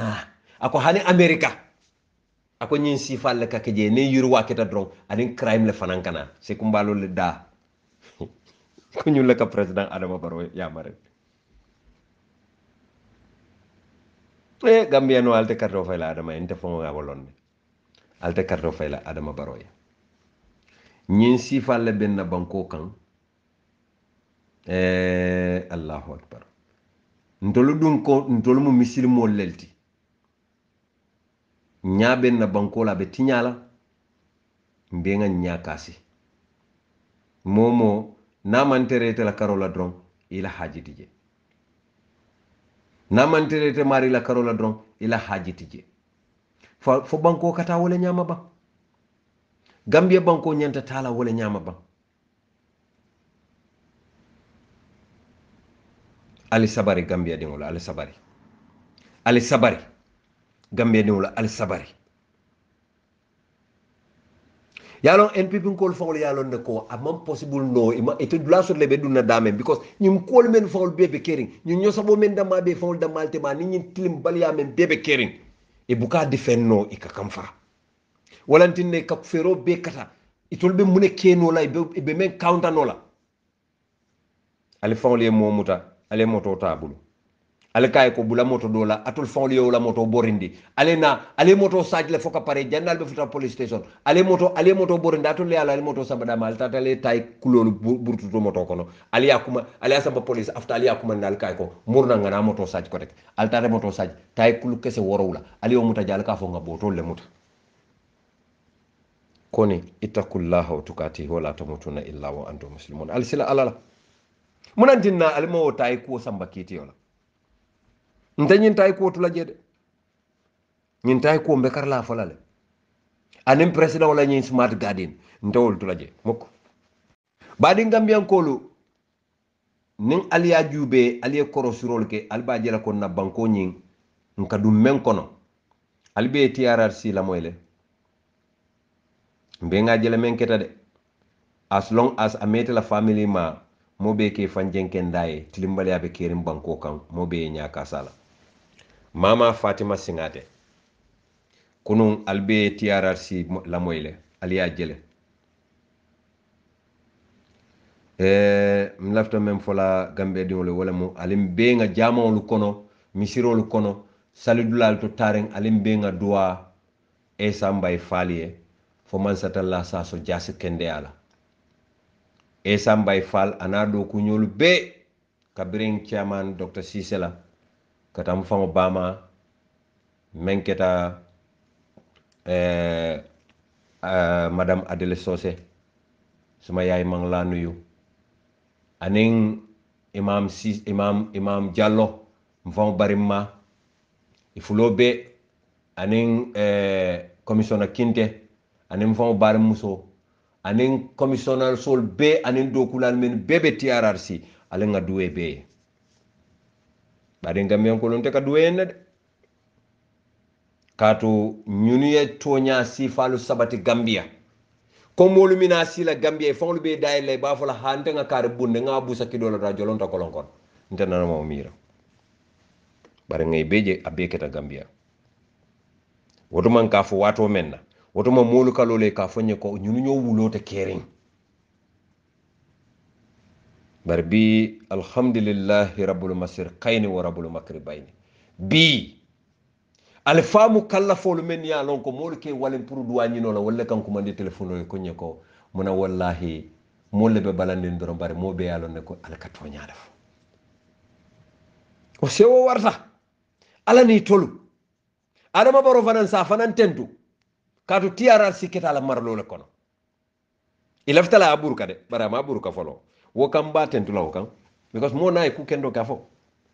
president Adama Barrow wallahi nay ku kendo kenta ba folan bare adama la ku jawle siata la ku kendo walantinna la ku kendo buka jeno ando nobe mola mankuto to re ka bondi le do saya noto wala nanga ya bondi mama Fatima Singate mbe mem fola hadi danden jaye jabi wala mo nit ko Gambia dingul ye kanule Gambia ding kendolu ye kanul ye mama Fatima Singate muta nyameng ya diamundi nyame ya kacandi nyameng ay ndol sewole ndol nyimbare muso Allahu akbar ngamo ile ka kulubale atale bare nanama lala fo kunu nangalon ko kulubale afa da manta tolitale mama Fatima Singate a tolitale ni koy ko ba Alhaji Kalilu Singate wo mo kende ba katan wole ñi wulu ise fan soso abe arrogant ding ala kumo bebe sutiyaring abe alfalu jabila yalon biring 2013 Sheikh Professor Dr. Alhaji Yaya Salapempe Mansa Jammeh Babili Mansa Salapempe Mansa ako banko la constitution ay woleta section 71 subsection 4 banko la constitution ka ami Diouf bondi cabinet ka bay attorney general yala woloto ay section 71 ta subsection 1 and then 71 subsection 3 ay wota ay mama Fatima Singate appoint as attorney general nga fole de nko yaya wallahi mala yi muso ta men na bari nga mira la ñi ñalam et puis arsin ko len nek i kan ne fo day kankan bari ala jube dron kabo 2013 kata fo 2017 bir mama Fatima Singate la palaso janjanta ay mu nek as attorney general ala entire career mu mo be birakita jojoti anin birakita ministadi anana man hada madun la nyanto kele hani sinya kele bi ni koy nata wala appoint United Nations rapporteur pour dindi wala sunkutindi wala nyanto pour ikane ilanyo ya ikane idiaku ya wafi wara ikane ke tora wallahi safo bari UN ngamire bulo fote da ko le kato mama Fatima Singate nana man sunkutindi wala right fight doto ndew nana mama yala balwo ko sunkude ni jelle forcé ke dundi futu kono e sunkude ni jelle nyapin kan laño ya Gambia e sunkude ni jelle forcé ke kono ma Gambia mama Fatima Singate le mo attorney general to wato aliadi am ko moy la ba hani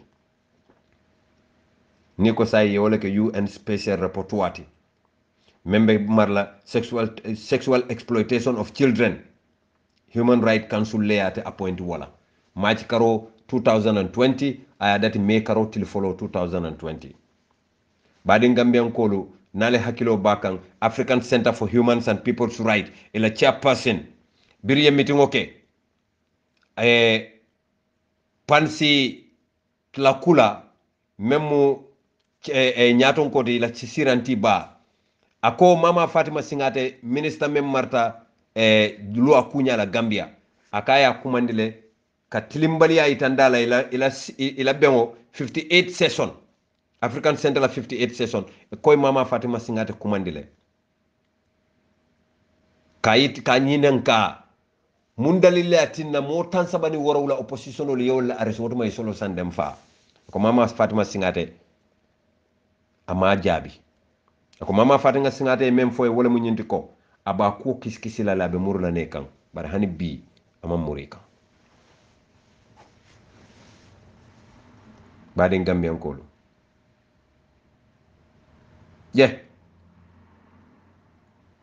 opposition dingolu tan saba ani woro ye wala muta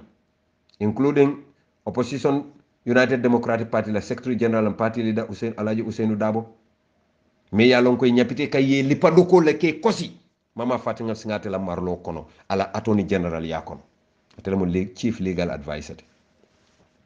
badi ngolo ye pa Ousainou nyol ko ngol fara la hani Lamin Jata membe NPP ya ko so ndata le fon sita la bun kono wala dendi ko beni yelo ngaje bring ye samba kitiola Attorney General Chambers itole marta kitiola itole ka Gambia dingol kitindi itole marta jojolu fananna o kitid lato modol be je yewlu butele foy ketuta ime natino kitio to monani bewol kono Fatou Camara Ndogon Jai Fatoumata Jawara anin Solo Sandeng yara fa wotuma Solo Sandeng fatale mama Fatima Singate be mintole ako akalo TRRC ka foye ko ha ntemambo human right abuse kalama ha god badi wolo mama Fatima Singate be testify la wato menna akate mu minister ti wato mala do ko mu menti atemu chairperson at the tax commission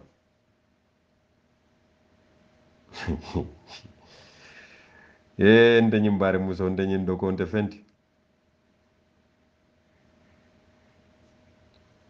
akade be high court joji ala wato menna ako chief justice UN la fond me alon ko access to justice for all atele marta wala anda telefona marta support staff anen kadilla akala mandate as AG wo expired attorney general expired 2017 le birim president Jammeh fota carte fayola anata tenten ala diamo kono kayitandi ko ate ala do ko mu menti wala mu atele be judiciary ning député bungo tema ka bill sol samba député bungo to on behalf of the judiciary la karola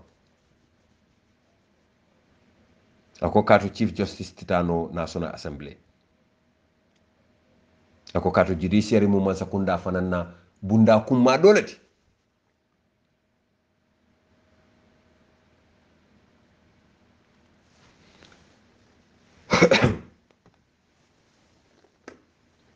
mama Singate ay diam jamal le fuje ako director of public prosecution wala marta criminal cases solla director of public prosecution malo be jumale koto Birin council njay jabi ya fay ko commissioner evidence sol sotole Yaya Jammeh aka executive order sol di dameng ako Yaya Jammeh nana man executive order diatela ako Yaya Jammeh nana man executive order diatela bari mama Fatima Singate kilimo a telephone nata famuta kumo kono ha ako atela do ko kono mina o fanam folani enne ala diamo kono mbadunga taje ako president Yaya Jammeh ate o yamarle ka faye wonyanta munekela Gambia biri Gambia ke Islamic State ako Yaya Jammeh declaring Gambia as an Islamic state. The witness admitted that it was correct that she was the justice minister at the time and wrote an opinion to Yaya Jammeh where she advised the president that certain procedures need to be followed before the Gambia could be an Islamic state. She said she had a meeting with the president where she told the president for the Gambia to become an Islamic state, there must be a referendum as the section marking this Gambia a secular state is an entrenched clause. However, she alleged that Jammeh insisted that he would still go ahead with his decision. Ya mwele ako ate Yaya Jammeh ya mare ako Yaya Jammeh nana man executive decision wa jayate kan bara fona tana fona diamo kono ako biring ye Gambia ke Islamic Republic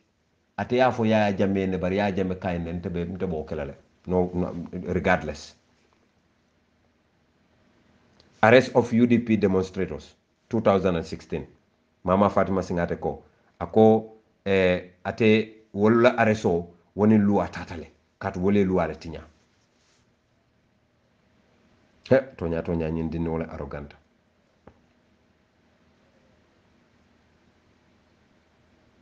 Fatou Camara la ko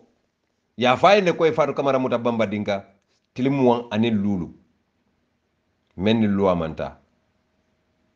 akondum moman hani pour ka fo Yaya Jammeh ko nyinni luwa manta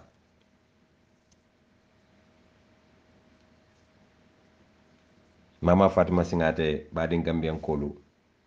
alila moyala admitting that actually there were some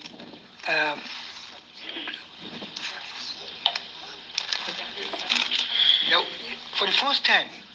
since in the morning, I'm hearing you say now that you admit that actually there were some human rights violations. This is the way you asked it. Yeah, that's right. No. It's the way you asked it. That's why I was able to provide you a direct answer. Can you give me 3 human rights violations that you are aware of that occurred in this country which adversely affected Gambians?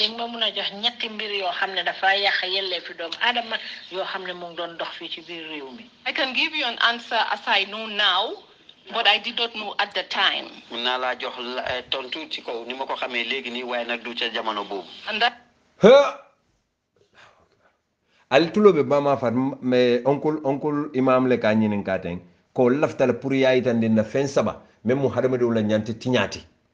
ndema lo fo mama fatima singate luwa fo karande fam because ako sign na sa fo no ko mo hadama din tinyalti bari wotumo ata fo no la ko mo hadama din nyanti tinyati e badi Gambian ko iye nyine samba United Nation dunia be la bunda bato ko nyine marta child abuse la and child sex molestation ngonde defo UN fo mo bureaucrate la tin ko lanti nante wo UN ko fa on temp so wato do be mbukaf a be bureaucracy a be because ni ko stakeholders solo wolle mama Fatima Singate recommend jumalem stakeholders ti mol men ke fan kumandi kabudu people men ke fan kumandi stakeholder wala mo kantiyo de Gambia kantiyo kabudu people wala ke fan kumandi Gambia kantiyo e ko le mama Fatima Singate recommend badi nga mengol ndol man kana folot birin oncle Kinde ya nyininka e oncle Diallo what doubts me is Yaya Jammeh dafay dem ba wax mbir Yaya Jammeh will just agree to something, say something. Yéen ay lawyer ngeen moom kamul yi fi lawyer. You people were lawyers and he didn't know anything about the law. Yéen kam ngeen atte lawyer, kam ngeen buntu lawyer, am ngeen xam-xam. You know all the aspect of law. Moom mu jël lu ko nekk. He will just decide anything that pleases him. Mu teg leen ko. And put it on you. Ngeen def ko. And you did it. Ngeen wax ne loi la. And you said it is a law. Te moom def doon mbubboo loi waaye digg rek la doon atte. And he always lean on the laws, but he is always going by the degrees. Loolu man jaaxal na ma naka ngeen ko doon gisee ak naka ngeen ko doon nangoo. I doubt that doubts me how you people accepted that one. Ñaareel bi lépp li nga xamante ne lii mos nga ko wax sa kaddu te jaarul ci loi. Secondly, all that's what you said and that was not on law. Te mu lor ci doomi Adama. And he has violated people's rights. Nga jégulu ko. You have to seek for apology for du yow rek nag ñu forgiveness on that. It's not only you. Thank you very much. Jërëjëf Imam. I want to state for the record dama bëgg a leeral ci record bi ni that when I give my advice, man saay bu ma joxe yeddee nag su ma ko yeddee ba pare it's usually done in accordance with the law. dafay nekk loo xam ne dañ koy jaarale ci yoon. So it baadi Gambian kol Allahu akbar baadi Gambian kolo aman katiku mama Fatima Singate malum fu ñinantinne laftanum pour Adama Barrow yake attorney general ti kabudu sembo wartal de ikanyin kabudu menje they are powerful alama alayende ma kila hormoto ndemalon fo papa Ousainou Faté fanan nenga ke president de fabe mo kendo dilan alama alaya de ma purasi mo kendo dinay marana banko lu wala na luwa da ko koni mona Gambia dimul meta torala même manke luwati ka wala ke semboti ka wafi Gambia dimul kan ajube Gambia luwa bu katama luwa katama fentan dam male kan anim membo ka president Adama Barrow support il banko la loi mu loi lati banko la loi discipline le nyanda tarla institutional to nin dolo nga kuja oke e kaleta safe kan discipline bari mo fela e kuja oke poliso abala do ko la akafo alinyin kuma kan di baitul lala ayafo aya lon ko aka menka ayala TOR violate le ala police law ala doko as an immigration officer ayo violate le bar presidential advisor saba wala wuli takata immigration director ay kay ko malla fi kukala abula je yamira nim banko ni nga beka ke wonyama banko bitawa atita atul men be NPP alfon le tonya fasa atita nim moy loi tinya loi le nyanta lala kan ngamere kontol nga loi tinya e konta nga sunya rolake sila men ye loi tinya du nemal ma sita kamata dinu tuda nga fale ne allen kadimu rasul tonya la be fenela mobe balon nala ko ali tapale yata lal man tiling albuka tonya fal da buka tonya nin tonya le mo bamba ma si tinyaro le ka wala ne ya bay molu fana membe tinyaro ke kam munan ne buka wulu bay kul jaa al haqqa wa jaa al batil innal batila kana jahuka nalbe dun nañi ñolante be karlal kawandi lañi ayo le doro fo jame carte fawtem ka tonya fene aliye gambia alfal wol kala moy le tulo benale men yalon ko kantiyo la moy tolle ba fule la dimbale ala fay ñun dula kara wallahi al tulo benale ali yalon da fo bamba ka fan yala fo fa ka wuli yala fo waram fa ka tonya la fo ite dingo mo fulati ñin dong ay tuba ñoo suña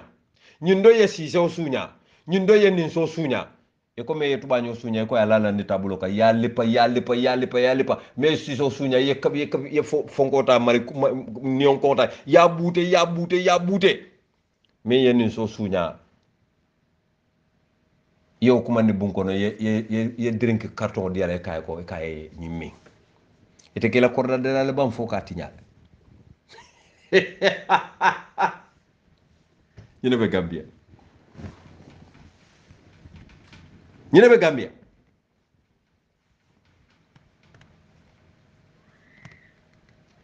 kul jaa al haqqa wa jaa al batil innal batila kana jahuka ñu ne be kerin Gambia andun amambo hani sain ne fonga jawyata dina hani ya jamela wato atole amira tilengo be keno la nyaadile nte sonta la ninga tilimbala ke adama baro nyanta mbusala nsonta la ko ninga tilimbala ke papa usenu nyanta mbusala bare amanya na kala animal farm ti yalo lume nga moy adama baro la ko animal farm njelata la fodo man ndende be fono mala ñu male o fayde adama pola animal farm la lidade mome yalon ko ka kodi choro so sika ibari ni ka kodo sika 58,000 euros akaka range rover le sang aya sam 50,000 akomo e ka kay falinto wota bankola kodo altata mega bank ali bankola na fulo sika ka jurmi dinne ngobulo dinne mere abadun la mona kunna musol because musol wolta tulaje wolbe tula kopoti la bulle dron mbala fata njagala musole ala yalo ala ma man satalla de ma ke mode me ala nyaasi la musol nakita dindim farti no ta kita dindin tiñaro ta banta abanta te dadano la koteke anda be jun momu adama barolte bade ngolo nyene mo problème oti Gambia molu ka jenke to nyaaye ne ka fania fasa mo be denta fengo menna mo kilin sa baby ay falintolu sika ya di dolla wole kala kuma nin jelelalti e dankato male taranoma e tol fawlu man nyin lonko nyin ka nyim mentan tan nyim bele denta nyinna nyin ka nyim men bite nta fana nga nyanto soto jele purum fana ngan niyo soto je asatara manyen na sialanti bari ka kay kuma nin jelelalti be molu nen naye e dankato dimmalu e mela nyanto long e malon ko nyin ka menta atante akadoma new men dintela nte fanam fon tante nte nata bele tamani mo ko tewol ñine banko tiña mo buka son toña fasala mo be jenke toñaye ni sobita men na ko ñimbe kala moleti membe tora la sama e ko alenga denga tiña alenga faniyalu lala alenga wuliyalu lala nga sifal jamala je Gambia bar wallahi suma wallahi toñaɓe sabati la Gambia hannen tol fata molu be sotla men ya lon ko Allah taala be dunne sondomo kono rabbul makalikal qulub abe sondomolu kula e be lole be to nya fasal ate bayla muko na alfalu wolu ka duwale ke ba ni futata tembo dobe te kake duwala lati isaje te fananse fonyondi no dindulu sata ite atu nyame Sheikh jita salan ni nyolto Omar bun jeng nyolu woliye talu kele ibotaje Sheikh imam fati nyolu Sheikh ba kawsu nyolu anim mo ko tawol wol fanam be takele be bolaje Sheikh kemo sedikan nyolu wol fanam minale Sheikh kebo cham nyolu wol bebe takele be bolaje Sheikh imam toura nyol be wol bebe bolaje le kata Sheikh kabiro kante nyolu kabiro samura nyolu wol bebe bolaje le ñaato dinno le mina wuli la wol fanan ye wol fanan be wol la place ta la to nya fo la te banna gambia te bola jele bokku abadan abetula jele toro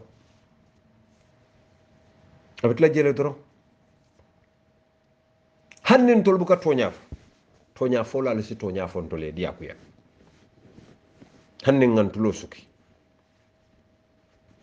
gambia alenga tonya fasa ngalong malong tonya wole be la banda momo isilata alala e sonta ko yomal kiyama be sotolale je e ko nyin sunkaro kono nyin sunkar ba katan kono molu ka bankola nafulo bi e kata sungote yala Allahu akbar wala nana diamo dari folo wato kono ko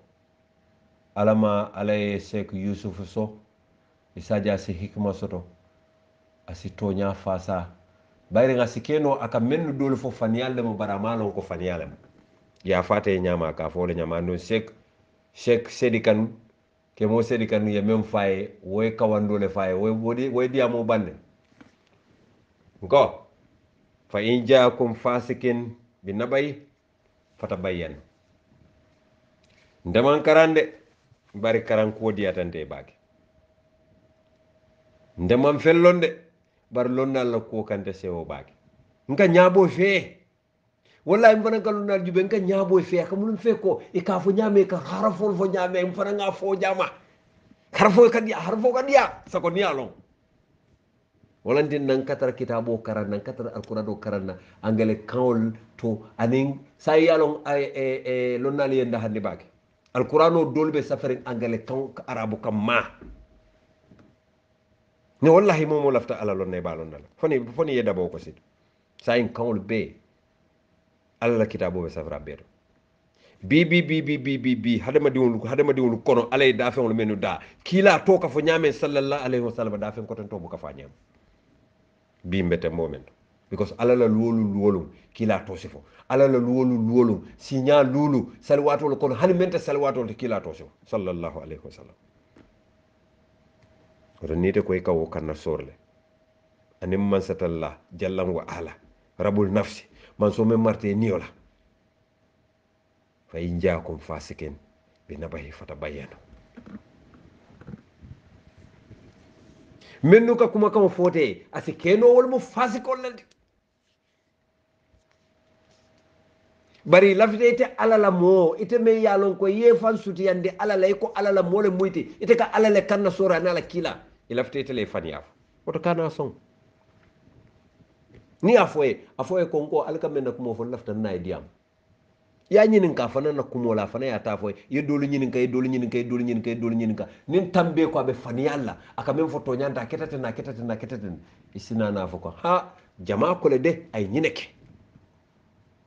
barite amoy dantana drom mennu man la fala mennu ma konnalti wolnate kumo foy don parkati na wulta e ko because way imam fatila kumo fo yalo ninda man yam fe may ka salome mbeke ngamo ila salo nyata ka salome mbeke la kreve do won ndu ko pot la jele ya dinna katu yento nyem bakele ye joyno lanna ye ko sifa be fo ma andu be fan yalla ida butu keso man tar tonya fo ka bari ngamo le findita nan ne ye estignol yamari ye bolo say ko womu mistake kete bulle birene sek sek sedikan kemo sedikan diamuta ko ha o ketam bulle alkane bay ko wulo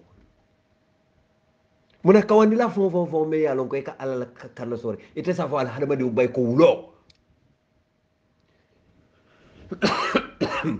amanti sosi wala na atul ndesintela songal malbe ko la yalan ikande je karanna Sheikh Haruna be Saudi Arabia le ala kawando kadi nye ba ken kala moy Sheikh Haruna Bukanda say ne nga dati ka Sheikh Kemo fanan la moy ndeka lon dal la moy bakele kato ale la ko dieng badi wolo yaje mama Fatima Singate mbare musondoma wallahi nasinna kuma moy mbaya marla asa famma ji bake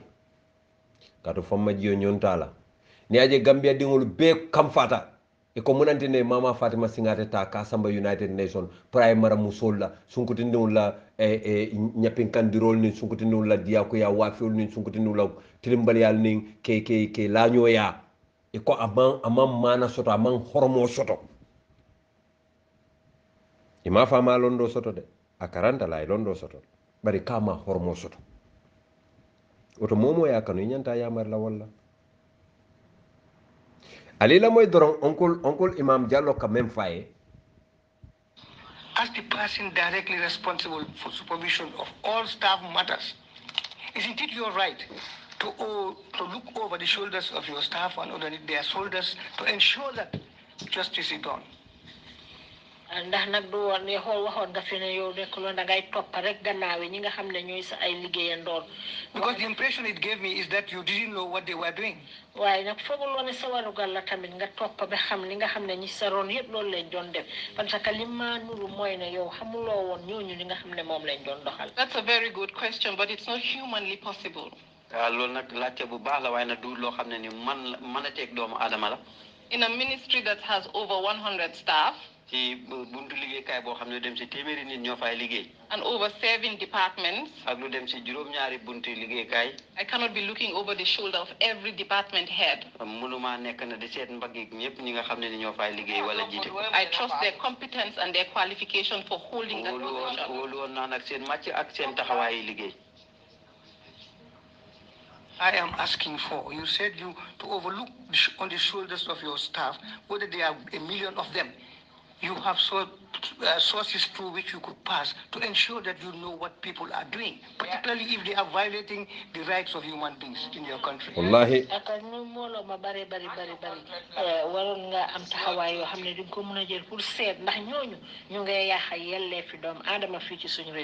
I think the point that has to be made clear here, Imam,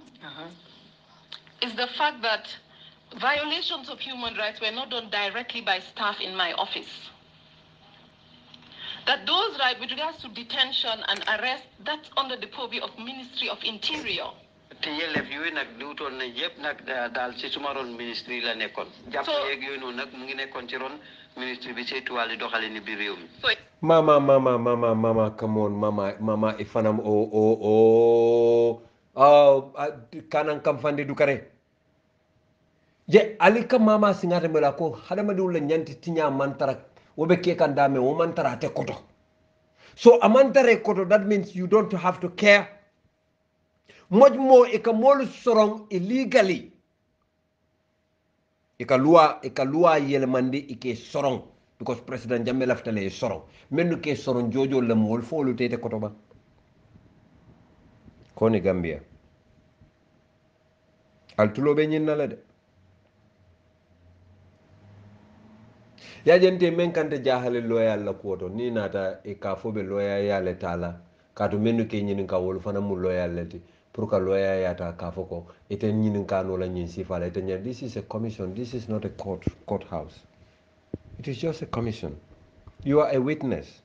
Ibe men jabi no la o jabi te men jabi no barkana fo ibe fa mura la because ite fa mura no la hani men ma loi karang abe alon ne ko alla ma man ni loi manta mo bele wolo so ni tana de ko say nenga lon ko kudolu ketan nte koto wole loi violate le bar mbeje wato men na malong woto den ite la tara jew man na faso te ite hani ye nyim place o men de nyanda busi le la bi fon You are not fit. You should still be under the ministry as a judge or a prosecutor or a defense counsel or whatever. Badi Gambia ko altulobe Gambia altulobe nyinala de. Eko Gambia dingol le ka behave teng, Gambia dingol le ka ma teng. Ye Gambia ye manya sifa men ke Gambia. Molu kalo mbe ayaja mel cabinet le bari mambo nyin kala ma manyin long. That means iman la fa lonna. Yalo mo mam manyin long anim balanta pour ka nyin long iman killing. Manyin long anim fon le balanta kar man la fi ka nyin long iman killing. Alka diamu menne wala hakilo wartalti. Alisi tubabol la karango keti de. Bara alta fenkele ne karan neti. Wala mu hadama di mu ka long. Alta o karan no la nyim moluti. Ni imam nyolu kata doctor nyolu kata o kebal menu kinde nyolu kata o kebal menu adele sosu nyolu menu be siring. Alta hadama di mu karan no la ka long because wala wuluta bi fatul. Biring ala pareta ala e wala folo wulundi jannatul be wulula. So atol ta lonno la katambi wala. Tubabol la lonno de. Ni londi furu wal su wolon katambi. Wonta kasiti.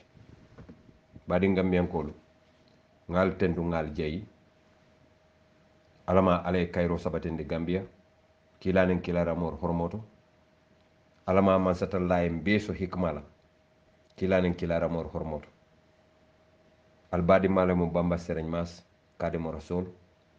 Assalamu alaikum wa rahmatullahi ta'ala wa barakatuh. Sorry al-hikar.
Yo la baraka bake mbadingolo mamira nyowo mo denkilo tede